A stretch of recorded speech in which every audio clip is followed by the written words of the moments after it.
This is another A-Level Biology video, and today we're going to be looking at the 3 different types of microscopes and comparing them. And then at the end of the video, there'll be a summary table of all the different types that you can use for revision.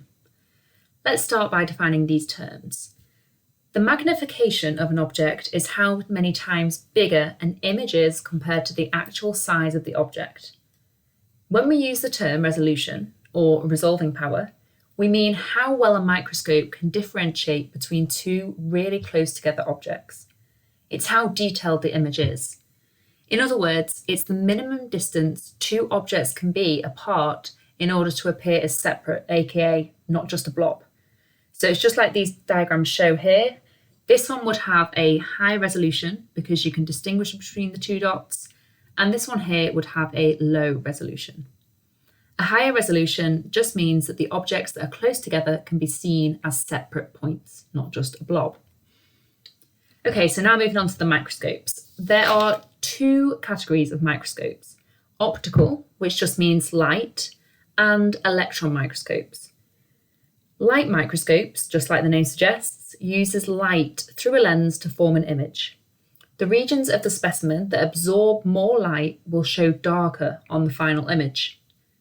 The important thing to understand about light microscopes is that they depend on light passing through the specimen. This means that any specimen used needs to be really, really thin and just 1 cell thick. This is for 2 reasons.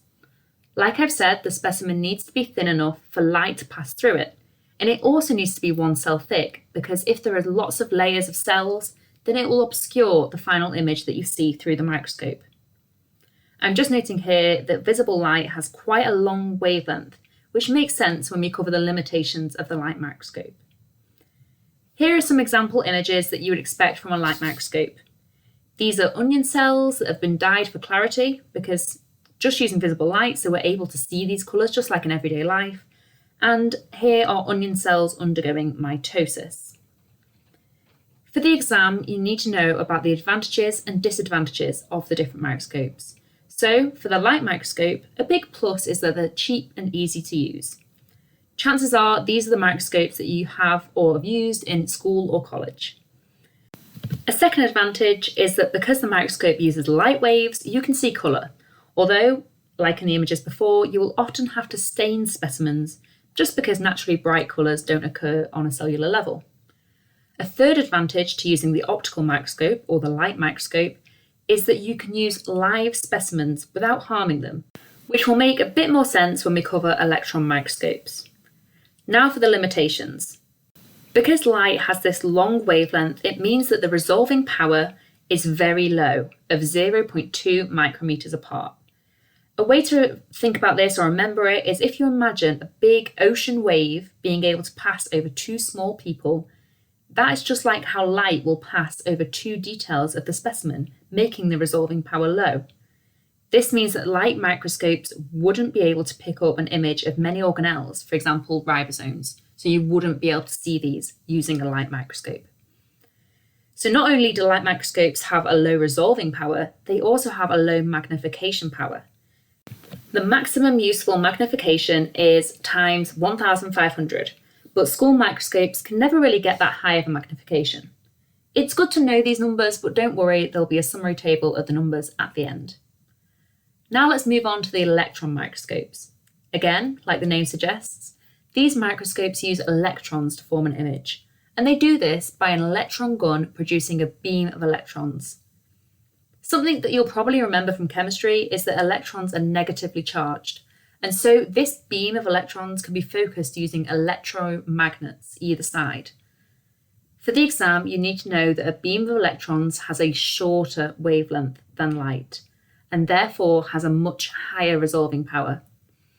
If we take the ocean idea, like before, this would just mean that the waves are smaller, and so we would only be able to pass over 1 person at a time.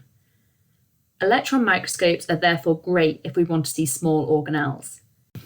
The images produced are actually computer images. You don't actually have to look down an eyepiece for an electron microscope like you would for an optical microscope. So there are 2 types of electron microscopes: the scanning electron microscope and the transmission electron microscope. All the factors that we just discussed can apply to both of these, but the image produced is the key difference between the two. Let's look at the scanning electron microscope first.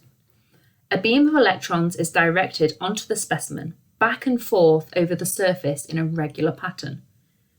A key thing to note here is that the electrons do not penetrate, they don't pass through the specimen. Instead, they are scattered off the surface. They almost bounce off the surface of the specimen. These scattered electrons will then hit a computer screen, and that will do an analysis of the contour of the specimen based on these scatterings. This is just a very basic animation of this happening. This will produce a 3D image, just like this one. So if you see a 3D image in the exam, you definitely know that this is a scanning electron microscope, or SEM. This image here is in black and white, but sometimes they are falsely coloured afterwards by a computer, like this one, showing blood starting to clot, so try not to be thrown by that. If it's 3D, then it's SEM.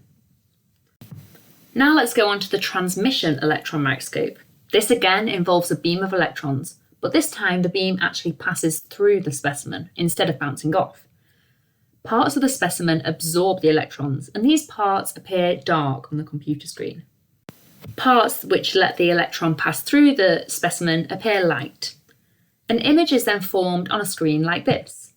This is a highly detailed image of a plant root cell, and the resolution of it is really amazing. You wouldn't be able to see the organelles if this was an optical microscope.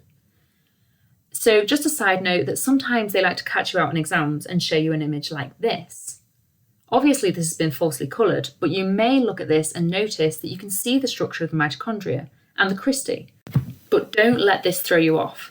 This image is from a scanning electron microscope because it's still 3D and only shows the outside surface, even though these organelles have been cut open just to be seen.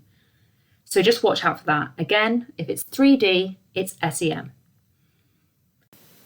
Because the strengths and limitations to both electron microscopes are quite similar, I'm just going to do them both at once, and most apply to both. So electron microscopes have a really high resolving power, much higher than an optical. The SEM has a resolving power of 20 nanometers, and the TEM has an even better resolution of 0.1 nanometers.